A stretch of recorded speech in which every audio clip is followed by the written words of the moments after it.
కాకినాడ జిల్లాలో భక్తి పారవశ్యం నిండిన వాతావరణం నెలకొంది. జకంపేట నియోజకవర్గం పరిధిలో గండేపల్లి మండలం తాళ్లూరు గ్రామం ప్రతి ఏడాది భక్తి తరంగాలతో కళకళలాడే ఒక పవిత్రమైన క్షేత్రం. ఇక్కడ వెలసిన జీయన్న మఠం తిరునాళ్లు ఈసారి అంగరంగ వైభవంగా జరిగాయి. రాష్ట్ర నలుమూలల నుంచి వేలాది మందిగా భక్తులు తరలివచ్చి గోవింద నామ స్మరణల మధ్య స్వామివారిని దర్శించుకున్నారు. ఆధ్యాత్మిక ఉత్సాహం, గ్రామీణ ఐక్యత, సేవాభావం అన్నీ కలిసి ఒక మహోత్సవ వాతావరణాన్ని సృష్టించాయి. దేశంలోని చరిత్ర కలిగిన 5 ప్రముఖ ఆలయాల్లో ఒకటిగా గుర్తింపు పొందిన తాళ్లూరు జీయన్న మఠం ప్రాంతీయంగా మాత్రమే కాదు, రాష్ట్ర వ్యాప్తంగా ప్రత్యేకమైన స్థానాన్ని సంపాదించుకుంది. ఈ మఠంలో వెలిసిన శ్రీ వెంకటేశ్వర స్వామి వారి వార్షిక తిరునాళ్లు అత్యంత వైభవంగా నిర్వహించారు. తెల్లవారుజాము నుంచే ఆలయ ప్రాంగణం భక్తులతో కిటకిటలాడింది. వేకువజామునే దూర ప్రాంతాల నుంచి చేరుకున్న భక్తులు దర్శనార్థం క్యూలో నిలబడి ఉన్నారు. భక్తుల రద్దీని ముందుగానే అంచనా వేసిన ఆలయ అధికారులు సమగ్రమైన ఏర్పాట్లు చేపట్టారు.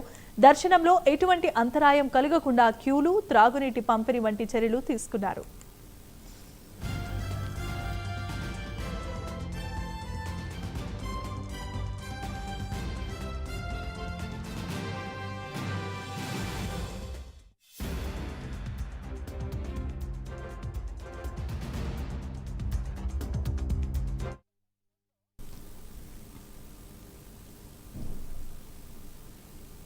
సుమారు 2 కిలోమీటర్ల మేర భక్తుల రద్దీ కనిపించడం ఈ ఏడాది తిరునాళ్ల వైభవాన్ని స్పష్టంగా తెలియజేసింది. ఇసుకేస్తే రాలనంత జనసందోహం కనిపించిందని స్థానికులు చెబుతున్నారు. భక్తులు గజేంద్ర పుష్కరిణిలో పుణ్యస్నానాలను ఆచరించి స్వామివారిని దర్శించుకున్నారు. భక్తి, విశ్వాసం, సాంప్రదాయం అన్నీ ఒకే చోట ప్రత్యక్షమయ్యాయి. గత 5 ఏళ్లలో ఎప్పుడూ లేని విధంగా ఈసారి అధిక సంఖ్యలో భక్తులు తరలివచ్చారని ఆలయ కమిటీ సభ్యులు వెల్లడించారు.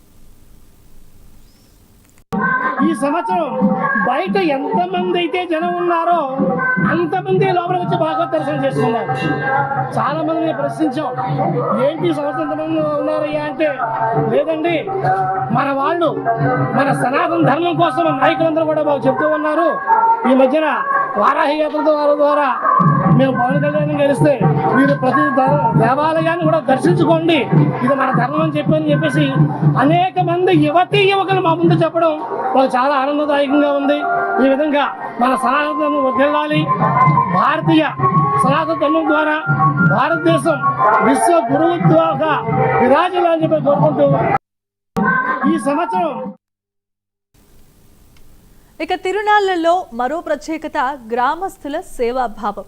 ఆలయానికి వెళ్లే మార్గమంతా గ్రామస్తులు స్వచ్ఛందంగా సేవా కార్యక్రమాలు నిర్వహించారు. చిన్నారుల నుంచి వృద్ధుల వరకు అంతా భక్తులకు పాలు, మజ్జిగ, మంచినీరును అందించారు. ప్రయాణంలో అలసట చెందకుండా విశ్రాంతి కేంద్రాలను ఏర్పాటు చేశారు. అలాగే భారీ స్థాయిలో అన్న సమారాధన నిర్వహించారు. వేలాది మందికి ప్రసాద వితరణ కూడా జరిగింది. భక్తి అంటే కేవలం దర్శనం మాత్రమే కాదు, సేవ కూడా ఒక పూజ అని ఈ తిరునాళ్లు మరోసారి నిరూపించాయి. భద్రతా పరంగా కూడా పోలీసులకు ప్రత్యేకమైన చర్యలు చేపట్టారు. ఇన్ఛార్జ్ సిఐ సూర్య అప్పారావు ఆధ్వర్యంలో గండేపల్లి ఎస్ఐ శివనాగబాబు పర్యవేక్షణలో ట్రాఫిక్ సమస్యలు తలెత్తకుండా ముందస్తు ప్రణాళిక రూపొందించారు. వాహనాల పార్కింగ్ కు ప్రత్యేకమైన స్థలాలు కేటాయించారు. భక్తుల రద్దీ ఎక్కువగా ఉండే ప్రాంతాలలో అదనపు సిబ్బందిని మోహరించారు. తిరునాళ్లకు విచ్చేసే ప్రతి భక్తుడు సురక్షితంగా దర్శనం చేసుకుని తిరిగి వెళ్లేలా భారీ బందోబస్తు ఏర్పాట్లు చేశామని అధికారులు తెలిపారు.